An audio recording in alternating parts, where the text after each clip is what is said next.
आपके पास में मैंने फॉर एग्जांपल बोल दिया यहां पर कि यूनिफॉर्मली है ना, जैसे आपको मैंने ऊपर टॉपिक के फॉर्म में भी लिखा था जेड कैप या के कैप, ऐसा लिख सकता हूं। तो फॉर एग्जांपल ऊपर हमारे पास ऐसा है ना, देखो आप जनरली ऐसे ही पढ़ते हो ना, ये एक्स हो गया, ये वाई हो गया, ये क्या हो गया, जेड डायरेक्शन में मैंने क्या बताया, यूनिफॉर्मली पोलराइजेशन आपको दे रखा है।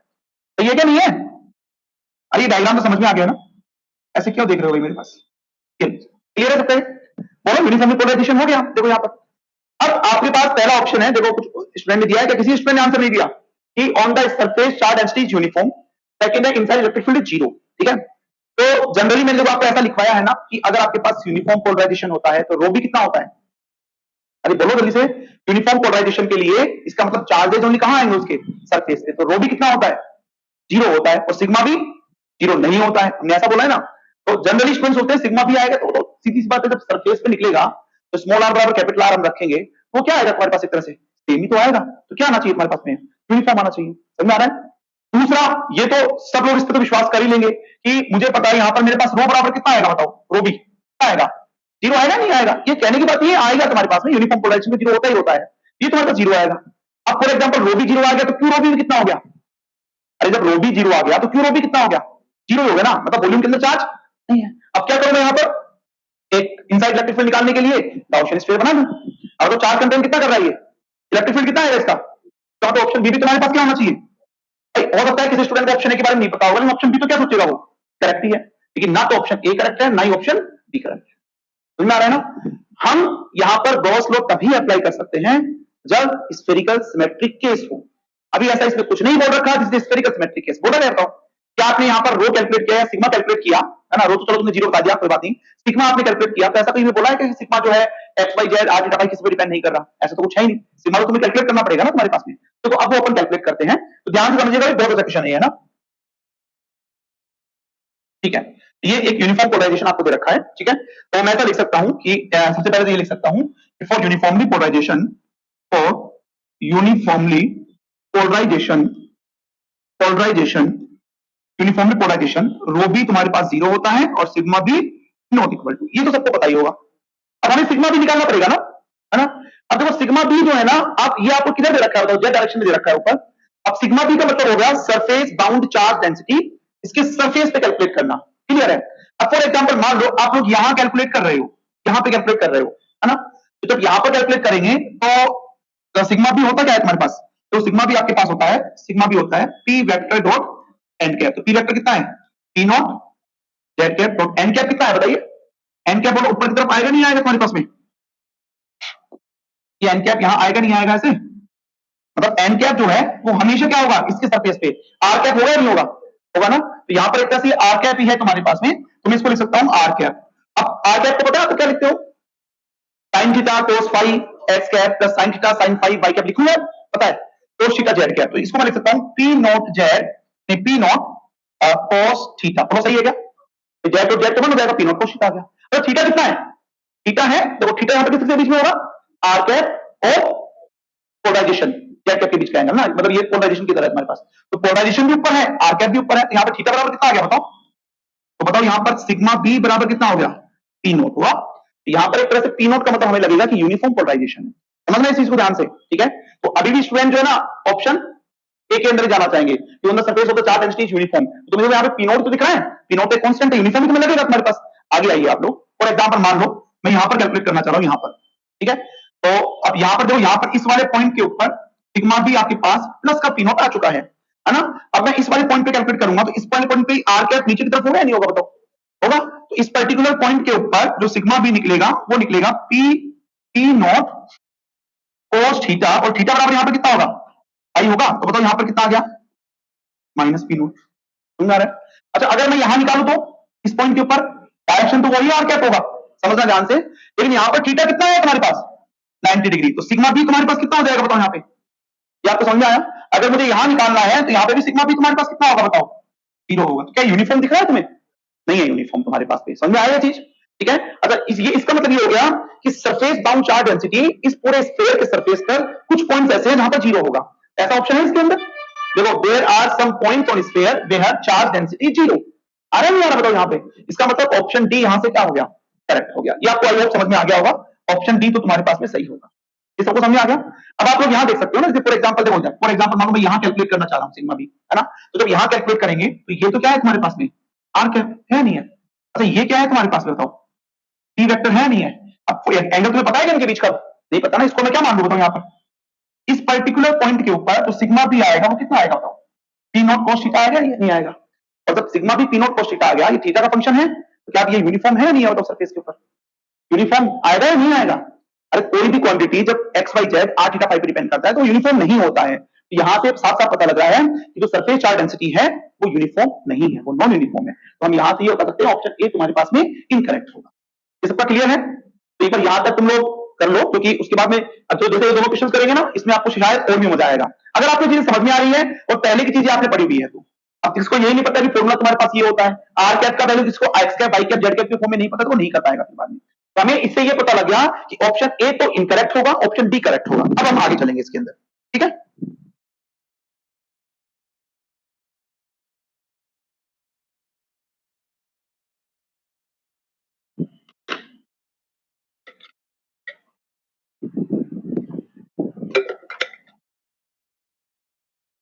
तो लिखवा दूंगा, फ्यूचर एग्जाम में आए तो डायरेक्टली ऐसे कर सकते हैं, लेकिन समझना बहुत जरूरी है, ठीक है ना। सिग्मा बी जो है मेरे पास फॉर्मूला होता है p vector dot n cap, ठीक है। तो इसको मैं लिखूंगा पी वेक्टर का मोड एन कैप का मोड कोस थीटा। तो यहां से तुम्हारे पास पी नॉट कोस थीटा आ जाएगा। ये सबका क्लियर है क्या। अब एक तरह से जो चार्ज डेंसिटी है, चार्ज है, ये एक यूनिफॉर्म है या नॉन यूनिफॉर्म है, तो नॉन यूनिफॉर्म हो गया क्योंकि यहां पर थीटा आ रहा है, x Y Z are theta phi आता है तो वो नॉन यूनिफॉर्म होता है। अच्छा ये नॉन यूनिफॉर्म है, साथ में क्या स्फेरिकल सिमेट्रिक होगा या नहीं होगा, क्या स्फेरिकल सिमेट्रिक होगा या नहीं होगा। स्फेरिकल सिमेट्रिक हम उसे बोलते हैं जहां charge density only function of r होता है, थीटा फाई आता है तो स्फेरिकल सिमेट्रिक नहीं होता है। So spherical symmetric does not exist. और जब स्फेरिकल सिमेट्रिक एग्जिस्ट नहीं करता है तो क्या हम गॉस लॉ यूज में ले सकते हैं, नहीं। So we can not use Gauss law. तो बताओ अभी अभी इधर देखो, अभी जो हम कैलकुलेट कर रहे थे, इधर देखो सब लोग कि रो भी तुम्हारे पास मतलब वॉल्यूम में चार्ज जीरो है, तो इलेक्ट्रिक फील्ड गॉसेस लॉ से बोल रहे थे ना, e dot d s equal to 1 upon epsilon rho d tau, rho zero हो गया तो इलेक्ट्रिक फील्ड जीरो होना चाहिए। तो गॉसेस लॉ तो सही बोल रहे हैं ऐसा होता है, लेकिन वो एप्लीकेबल कहां है, तो स्फेरिकल सिमेट्रिक केस हो, लेकिन यहां मतलब नहीं कर सकते उसको, समझ में आ रहा है ना। तो बहुत सारे स्टूडेंट ऐसा सोचेंगे कि सर ने बोला था कि जब भी यूनिफॉर्मली पोलराइजेशन होता है तो उसमें रो जीरो होता है, सिग्मा भी नॉट इक्वल टू जीरो होता है। अब जब रो ही जीरो हो गया, इसके वॉल्यूम में चार्ज नहीं है, तो इनसाइड इलेक्ट्रिक फील्ड कितना होना चाहिए, जीरो होना चाहिए। लेकिन वो एक तरह से इनसाइड इलेक्ट्रिक फील्ड जीरो होगा, वो किसके थ्रू कह रहे हो, गॉसेस लॉ के थ्रू। लेकिन यहां तो गॉस लॉ लग ही नहीं सकता, स्फेरिकल सिमेट्रिक केस है ही नहीं। समझ में आ गया सबको, ये बहुत इंपॉर्टेंट है। अब हम इसमें क्या कैलकुलेट करेंगे, अब हम इसमें इलेक्ट्रिक फील्ड कैलकुलेट करेंगे, ठीक है ना। तो एक बार यहां पे नोट कर लो, लिख लो इसके अंदर, और इसके अंदर लिख लो now electric field can be calculated by following method. आज हम एक मेथड और सीखते हैं इलेक्ट्रिक फील्ड कैलकुलेट करने का, ठीक है। नाउ सम इन इलेक्ट्रोस्टेट, और सेकंड मेथड लिखो by superposition of two sphere, by superposition of two sphere.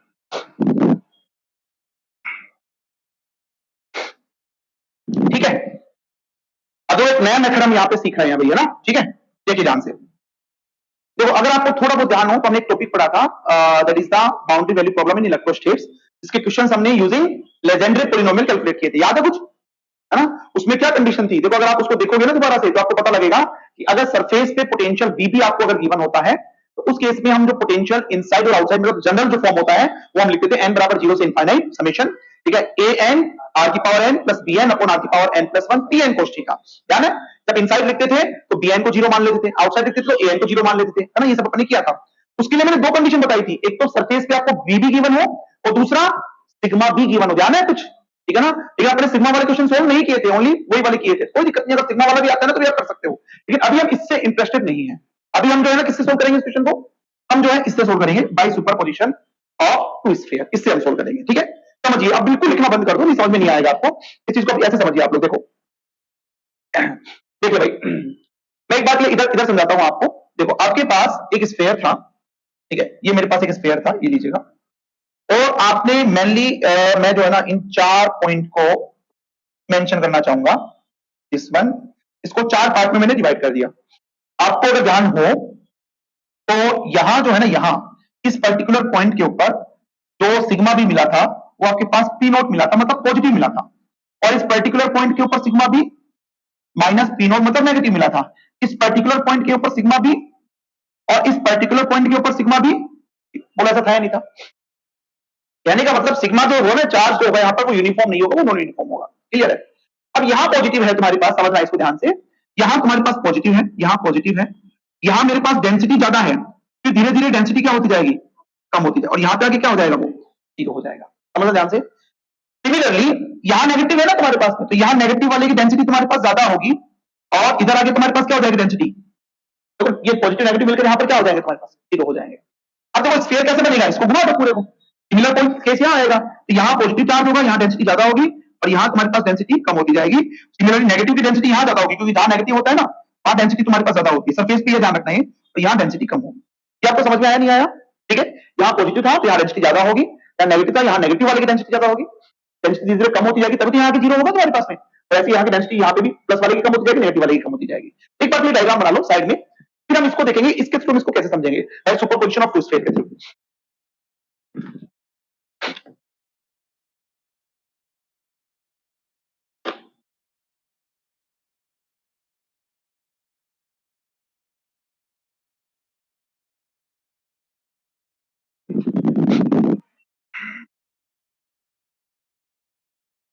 सही है?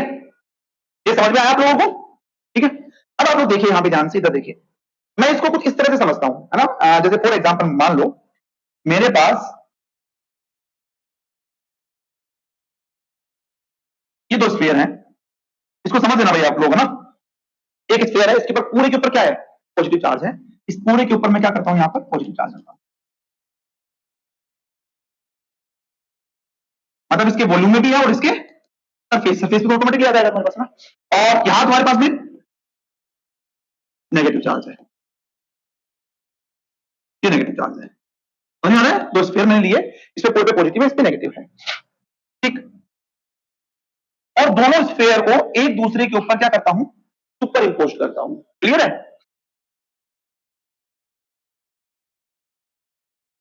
ठीक है, और ये है तुम्हारे पास में, इसको मैं इसके ऊपर सुपर इंपोज करता हूं। सुपर इंपोज इस तरह से करता हूं कि आपके पास इस तरह से इसको सुपर इंपोज करता हूं। दिख रहा है सबको? ठीक, अच्छा, जैसे ही इस नेगेटिव वाले को इसके ऊपर सुपर इंपोज करेंगे, वो तो इसके वॉल्यूम में चार्ज कितना बन जाएगा? जीरो बनेगा नहीं बनेगा तुम्हारे पास में, है ना। इसके देखो वॉल्यूम में तुम्हारे पास चार्ज जो है ना, इसके वॉल्यूम में चार्ज तुम्हारे पास में जीरो बन जाएगा। ये सब बात सेटिस्फाई हो? नेगेटिव पॉजिटिव मिलकर वो जीरो कर देंगे। ऊपर वाले का कैसा चार्ज आएगा? क्योंकि ये जो ऊपर वाला है ना, ये ऊपर वाला, ये ऊपर वाला, ये ऊपर वाला, ये वाला है तुम्हारे पास में पॉजिटिव वाला है, और नीचे वाला नेगेटिव वाला है। तो बताओ ऊपर वाले अपने आप से पॉजिटिव आएंगे नहीं आएंगे? तो यहाँ स्पेस ज्यादा है, तो इसका मतलब यहाँ तुम्हारे पास चार्ज डेंसिटी क्या होगी? धीरे धीरे क्या होती जा रही है बताओ? यहाँ पर कम होती जा रही है, तो स्पेस कम है तो इसका चार्ज डेंसिटी कम होगा, और यहाँ पर जब एक दूसरे को क्या कर देंगे? बैलेंस कर देंगे। सिमिलरली यहाँ पे डेंसिटी नेगेटिव वाले की ज्यादा होगी, यहाँ की तुम्हारे पास क्या हो जाएगी? कम होती जाएगी। ये सबको समझ में आया नहीं आया? ठीक है, अब आप लोग समझिएगा ध्यान से, देखो जैसे फॉर एग्जांपल मान लो मैं एक स्फीयर लेता हूं, और ये मैंने एक स्फीयर लिया, और इसके ऊपर जो है ना charge plus q uniformly distributed है, प्लस क्यू चार्ज। इस स्फीयर के outside r distance point p के ऊपर, काफी दूर आर डिस्टेंस के ऊपर हम क्या कर रहे हैं? फील्ड कैलकुलेट करना चाह रहे हैं। पता है कितना होता है आउटसाइड? कितना होता है? यूनिफॉर्मली है तो तुम्हारे पास में तो electric field outside is equal to k q upon में आर स्क्वायर। आप करोगे ना a into 4 pi r square equal to 1 upon epsilon q enclosed upon epsilon naught. तो यहां पर जब हम गाउसियन स्फीयर बनाएंगे तो क्यू एनक्लोज्ड कितना आएगा तुम्हारे पास? जिसको चार्ज दे रखा है क्यू, वही तो आएगा तुम्हारे पास, के क्यू अपॉन आर स्क्वायर। अच्छा, आपको अगर थोड़ा बहुत ध्यान हो, मान लो कोई यहां पॉइंट चार्ज क्यू रखा हुआ है, इससे आर डिस्टेंस पे पॉइंट पी पे आप इलेक्ट्रिक फील्ड कैलकुलेट करते हो, तो वो भी कितना आता है तुम्हारे पास में? के क्यू अपॉन आर स्क्वायर। आता है नहीं आता है?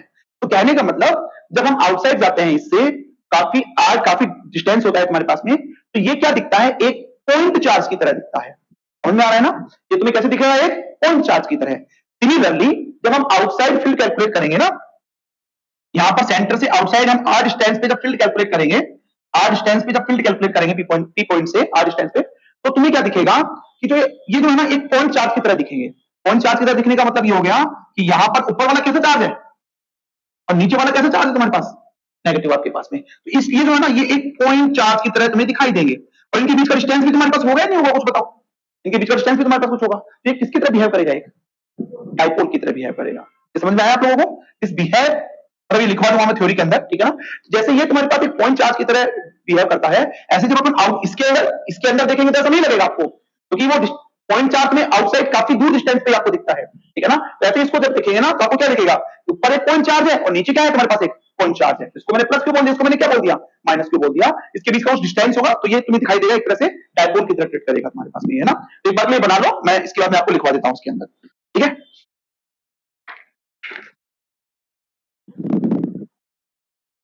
तो E out, each sphere can be treated as point charge, can be, इसको मैं ऐसा करूंगा, देखो ना, एक बार देखो, can be treated as point charge, can be treated as point charge at its center। समझो आप, एक बार आप लोग, एक बार सब लोग इधर वापस से देखो, at its center, इधर देखो, मतलब ये हो गया, जैसे देखो, ये इसका k क्यू स्क्वायर आता है ना, और इसका भी k क्यू स्क्वायर आता है। तो जनरली क्या होता है, जब r डिस्टेंस से देखते हैं तो ये जो है ना, एक क्या माना जाता है, पॉइंट चार्ज की तरह, और वो पॉइंट चार्ज कहां होगा, इसके सेंटर पे, समझना। ऐसे यहाँ पर ये किससे मिलकर बनाया, बताओ, वो स्फीयर से मिलकर बनाया, नहीं बना तुम्हारे पास में, है ना। तो जो ये ऊपर वाला स्पेस है वो प्लस क्यू चार्ज से रिलेटेड करेगा, नीचे वाला इसके सेंटर पे, ठीक है। तो जैसे फॉर एग्जांपल मान लो, ऊपर वाले का सेंटर तुम्हारे पास मान लो यहाँ पर है ना, ऊपर वाले का, और नीचे वाले स्फीयर का सेंटर तुम्हारे पास में यहाँ पर है। तो ये माइनस क्यू, और ये क्या हो जाएगा, प्लस क्यू। अब डिस्टेंस ऑटोमेटिकली कम हुई है, नहीं हुई तुम्हारे पास, देखो, है ना। डिस्टेंस तुम्हारे पास में ऑटोमेटिकली तुम्हारे पास में कम हो गई, ठीक है ना। तो ये बना लो, लिख लो इसके अंदर, for e out each sphere can be treated as a point charge at its centre. तो ई आउट आपके पास में आएगा, वो किसकी वजह से आएगा, इलेक्ट्रिक फील्ड किसकी वजह से आएगा, डायपोल की वजह से। और डायपोल की वजह से इलेक्ट्रिक फील्ड आपने कितना लिखा था, ए, ध्यान रखना, ये पी पोलराइजेशन नहीं है, ये डायपोल मोमेंट है तुम्हारे पास में, एपी अपॉन में r2 2 cos theta r cap plus, अब यहां तक एक बार आप जल्दी से नोट कर लो, अब मुझे बस डायपोल मोमेंट का वैल्यू निकालना है।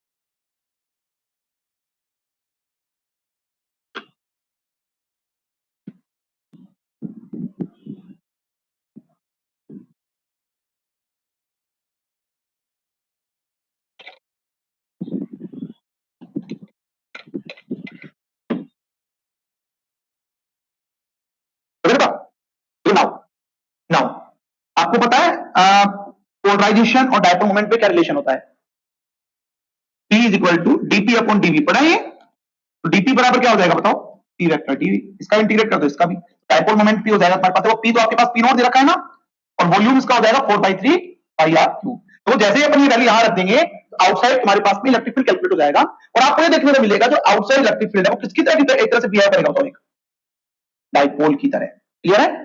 तो ऐसा कोई ऑप्शन है कि आउटसाइड जो इलेक्ट्रिक फील्ड होगा वो एक डायपोल की तरह होगा, ठीक है। देखो यहाँ पे तुम्हारे पास में एक ऐसा ऑप्शन है तुम्हारे पास, देखो सी ऑप्शन जो है ना, ई आउटपुट या ई आउट सिमिलर एज डायपोल, ठीक है ना। तो इसका मतलब ऑप्शन सी और डी आपके पास में क्या है, इसके अंदर बताइए, करेक्ट ऑप्शन होंगे, ठीक है ना। अभी हम इनसाइड भी कैलकुलेट करेंगे, एक बार आप लोग ये नोट कर लीजिए, यहां से आपको सी ऑप्शन भी तुम्हें करेक्ट मिलेगा, सी ऑप्शन भी करेक्ट मिलेगा।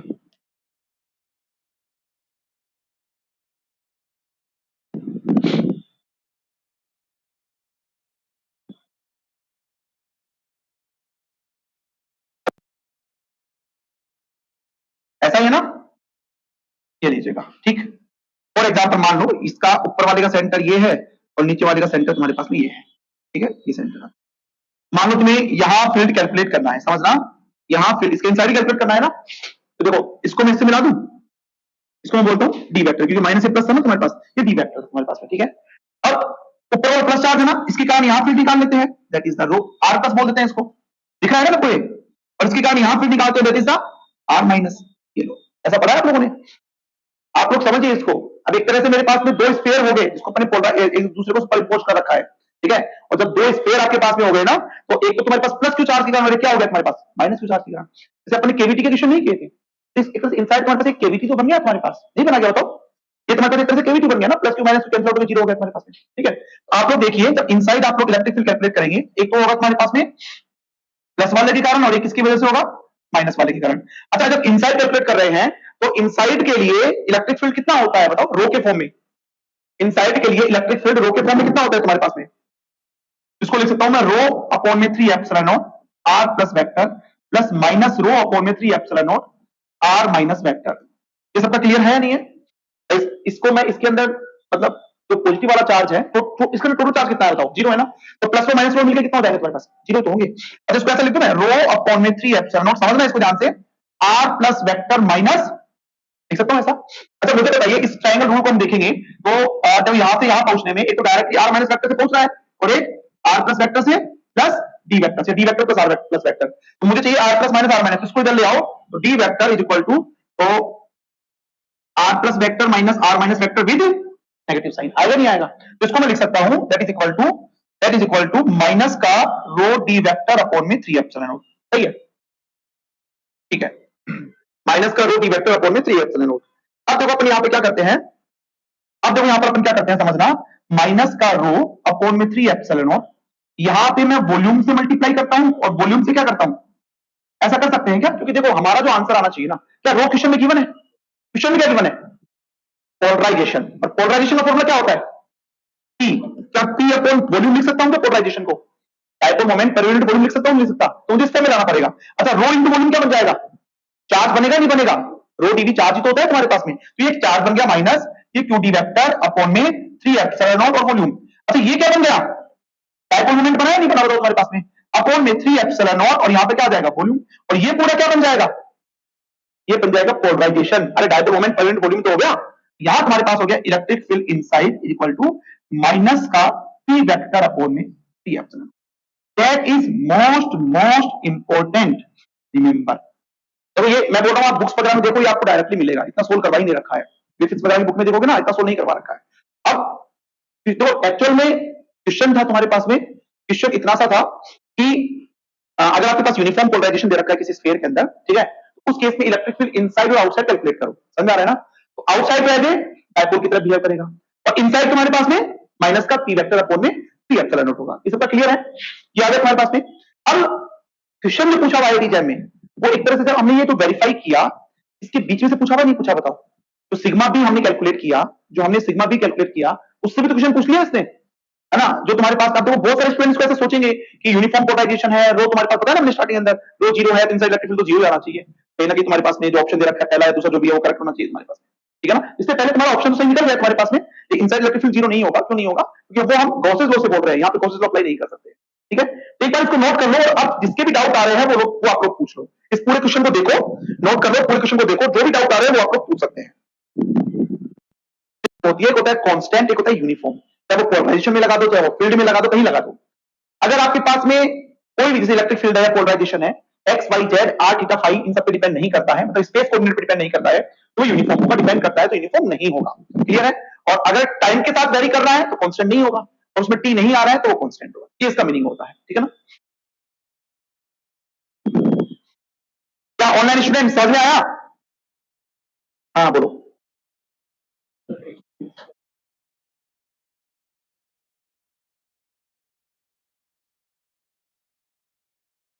किस चीज में?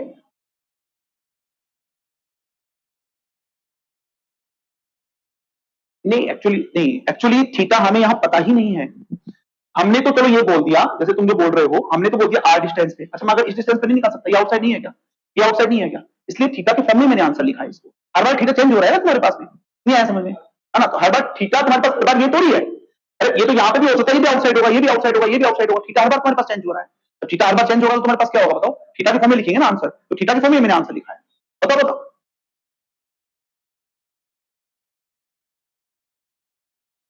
थीटा बराबर 90। अरे 90 क्यों रखोगे आप? चलो तुम तो, मैंने तो यहां निकलवा के, मैंने जनरल बोला है, यहां निकाल दिया। अब कोई स्टूडेंट है फॉर एग्जाम्पल मान लो, वो यहां ना निकाल के यहां लेता है, ये भी तो आज आउटसाइड हुआ नहीं हुआ तुम्हारे पास? अब क्या लोगे बताओ? क्या थीटा तुम्हें पता है यहाँ पर? तो थीटा का थीटा फॉर्म ही तुम्हें लेना पड़ेगा। अब क्वेश्चन में आ जाता है तुम्हारे पास में कि इससे इस डिस्टेंस पे निकालो तो थीटा तुम्हारे पास 90 लेंगे, इस डिस्टेंस पे निकालो तो थीटा तुम्हारे पास 0 लेंगे, इस डिस्टेंस पे निकालो तो थीटा भी उस केस में भी 90 लेंगे तुम्हारे पास। क्या दिक्कत है बताओ? और बताओ कहां दिक्कत है? तुम ये बोल रहे हो ना कि सर यहाँ थीटा 90 लेना चाहिए,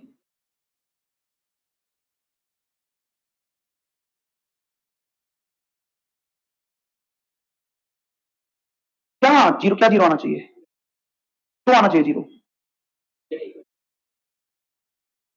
वो थीटा 90 है तो वो पोलराइजेशन जीरो है, वो तो पहला क्वेश्चन हो चुका है। सिग्मा बी जीरो है तुम्हारे पास, वो तो इलेक्ट्रिक फील्ड थोड़ी जीरो है तुम्हारे पास में। तो इलेक्ट्रिक फील्ड क्या ओनली हम यहां निकाल रहे हैं, तो क्या ओनली इसी वजह से होगा क्या, इस सिग्मा बी की वजह से होगा क्या? सिग्मा तो और भी तो है इसके ऊपर, समझो आप चीज को।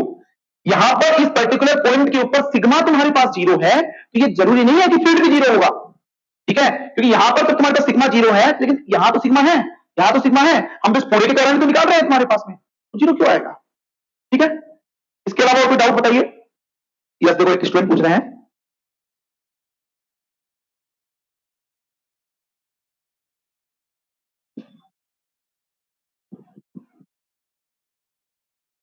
नहीं ऐसा नहीं है, अर्पण बोल रहे हैं कि सर जो नॉन यूनिफॉर्म है सिग्मा चार डेंसिटी, वो तो सरफेस पे है, इनसाइड थोड़ी है तुम्हारे पास में, ठीक है, जब इनसाइड नहीं है तो हम इनसाइड गॉसेस लॉ लगा सकते हैं, ऐसा नहीं होता।